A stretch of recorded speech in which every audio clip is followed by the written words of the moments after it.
પાણીનું સ્વરૂપ હોય છે એ કાર્બોનેટ કેલ્શિયમનું બનેલું હોય છે અને તેની સપાટી પર કાંટા જેવી રચના હોય છે. જો દેખાય છે તારામાટીને મોહ હોતું નથી, પરંતુ તે વાતાવરણને અનુસરીને પોતાનું કાર્ય કરે છે. તારામાટી એ અલગ અલગ રંગોમાં જોવા મળતું હોય છે. અળસિયું તો મોટાભાગે ખેતરમાં જોવા મળે છે. તો અળસિયું એ 20 થી 30 સેન્ટીમીટરની ઊંડાઈ જમીનમાં રહે છે અને અળસિયું એ 150 મિલીમીટરની લાંબુ હોય છે અને તે પાતળું અને જાડું હોય છે. તેનું આગળનો કે પાછળનો ભાગ કપાઈ જાય છે અને તે પુનઃ નિર્માણ પામી શકે છે એવી ક્ષમતા રાખે છે. પછી જેલીફિશ એ સમુદ્રમાં જોવા મળતું પ્રાણી છે. તે 90% પાણી અને 10% જેલી પરથી બનેલું હોય છે. તેનો આકાર છત્રી જેવો હોય છે. જેલીફિશ આપણે તો આપણે પડી જવાની સંભાવના હોય છે.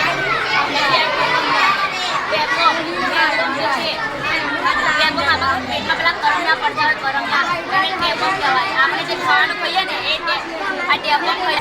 વિરુદ્ધ દિશામાં એક નિર્દેશ દેખાય છે. બે દર્શકો સાથે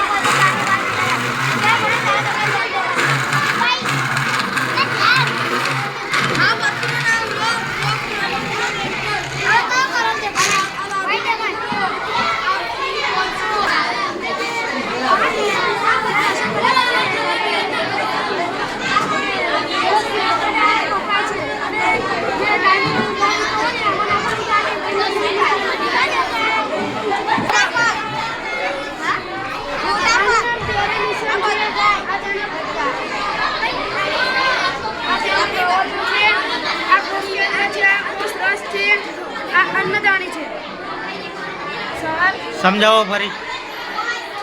આનું નામ પેરામીશિયમ છે. આ પ્રવર્તો છે તેના આ કોષ કેન્દ્ર છે, આ કોષ રસ છે અને આ અન્નદાની છે. આનું નામ અમીબા છે. આ તેના ખોટા પગ છે તે તેના ખોટા પગ દ્વારા હલનચલન કરે છે અને શિકાર કરે છે.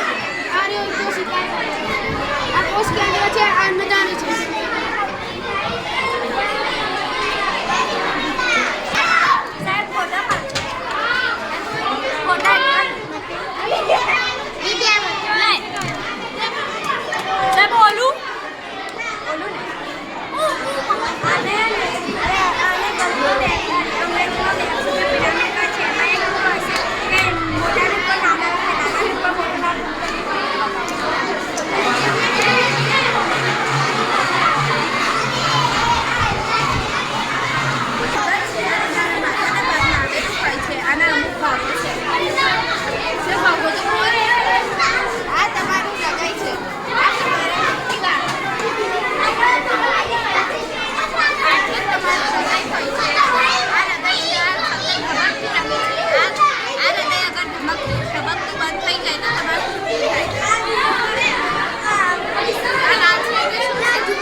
છે ટાંકી ઘરની ટાંકીની અંદર ટાંકીની અંદર પણ તમે બ્લેડ તો જોવો જ હશે. આ છે શું છે બીજે કઈના હોય છે આપણા કેરવા હોય છે ને હા ત્યાં પણ હોય છે.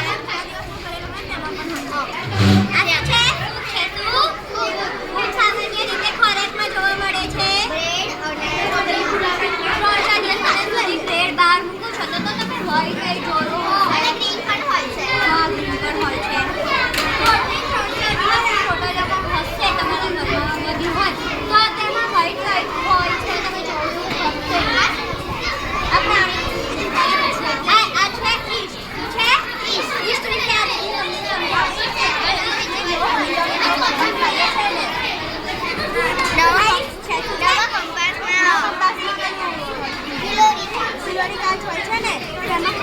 આપણે જોવું હોય ને એ નવી હોય ને એ મિલોની કાચથી જોઈ શકાય છે.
કઈ ધમની કઈ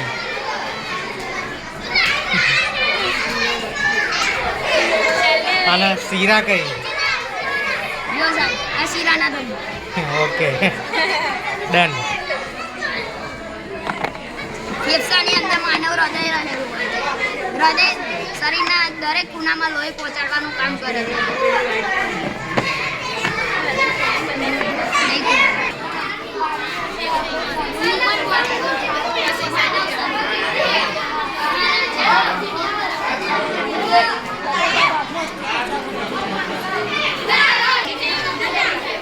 બરાબર એ છોકરાના નામ પરથી એનું નામ મળી ગયું એટલે બરાબર આ વસ્તુ છે આ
આપણી સૌથી મહત્વની ઇન્દ્રિયોમાંથી એક છે. તેથી તેના બંધારણ અને કાર્યને સમજવું આપણા માટે મહત્વનું છે. આપણે વસ્તુઓને ત્યારે જ જોઈ શકીએ છીએ જ્યારે તેમનામાંથી પ્રકાશ આપણી આંખમાં પ્રવેશે.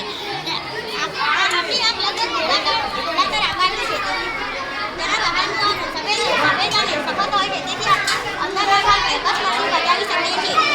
તેના આગળના ભાગને પારદર્શક પટલ કહે છે. પારદર્શક પટલને કોર્નિયા પણ કહેવામાં આવે છે. કોર્નિયાની પાછળ એક ઘેરા રંગનું સ્નાયુઓનું બંધારણ જોવા મળે છે, જેને આઇરિસ કહે છે. આઇરિસમાં એક નાનું દ્વાર હોય છે, તેને ટીપી કહેવાય છે. આઈરિસ એ આંખનો એવો ભાગ છે જે આંખને તેનો વિશિષ્ટ રંગ પ્રદાન કરે છે. કીકીના કદને નિયંત્રણ રાખવાનું કાર્ય આઈરિસ કરે છે. આઈરિસ આંખમાં પ્રવેશતા જ તેના પ્રકાશના પ્રમાણનું નિયંત્રણ કરે છે.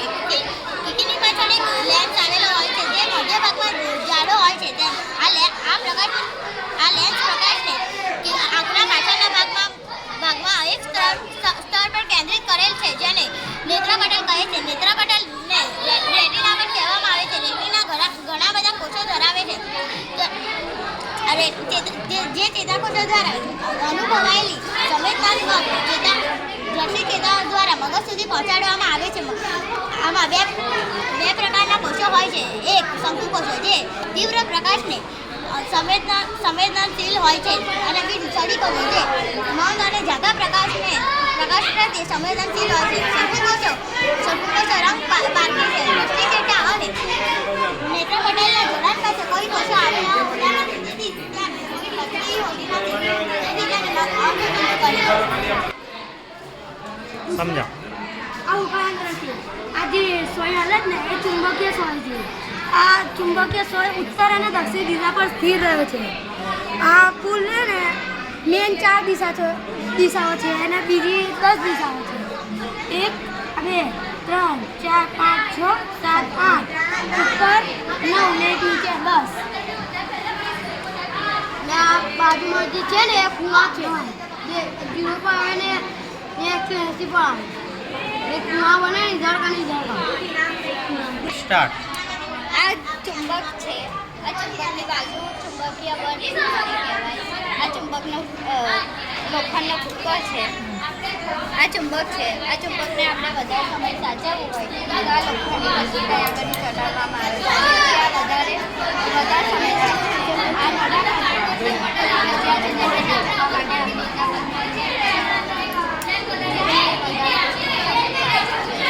આ ગજિયો ચુંબક છે, આ ગોળાકાર ચુંબક છે, આ નળાકાર ચુંબક છે અને આ ગોળની નાળાકારનું ચુંબક છે.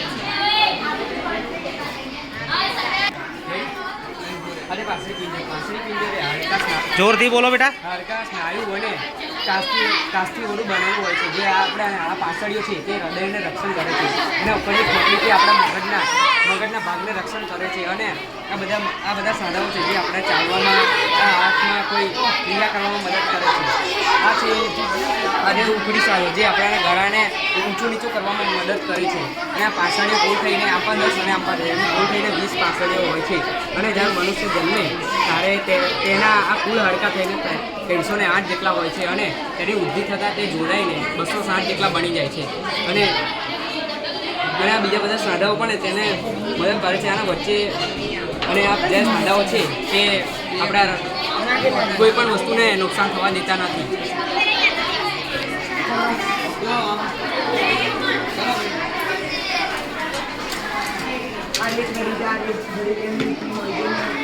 સવારે 7 સૂર્ય ઉગે કેટલા વાગે હાથને આના પરથી ખબર પડતી પહેલાં ખાડા ઘડિયા રહીને તો આ 2 મિનિટની છે ને આ 5 મિનિટની છે.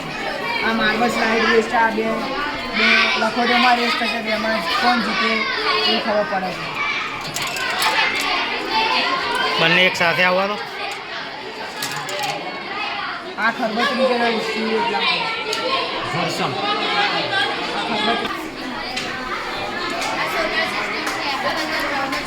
થોડું જોરથી. આ સૂર્ય છે, આ બુધ છે, આ શુક્ર છે, આ પૃથ્વી છે, આ ચંદ્ર છે, આ મંગળ છે, આ ગુરુ છે, આ શનિ છે, આ નેપચ્યુન છે, આ યુરેનસ છે અને આ પ્લુટો છે. અને યાદ રાખવું હોય તો શોર્ટકટ ટ્રીક ખરી. બષ્પમાં ઘેસ્યો ના લૂટ્યો. ફરી બોલ દો. બષ્પમાં ઘેસ્યો ના લૂટ્યો.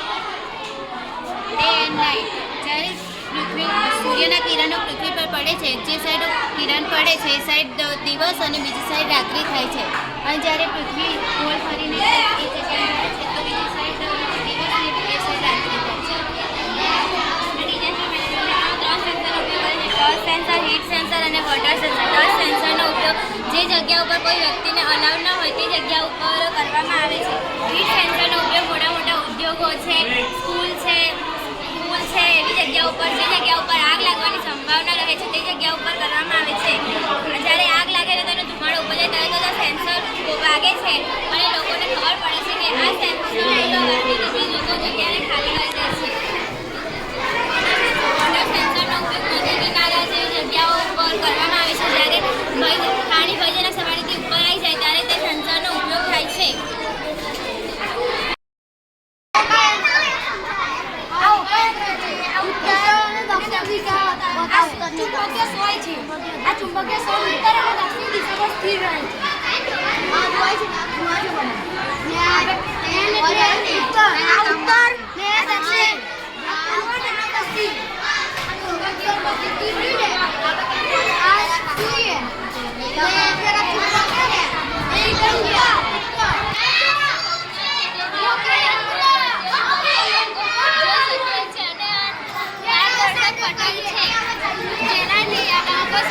બચી શકે છે પદાર્થ હોય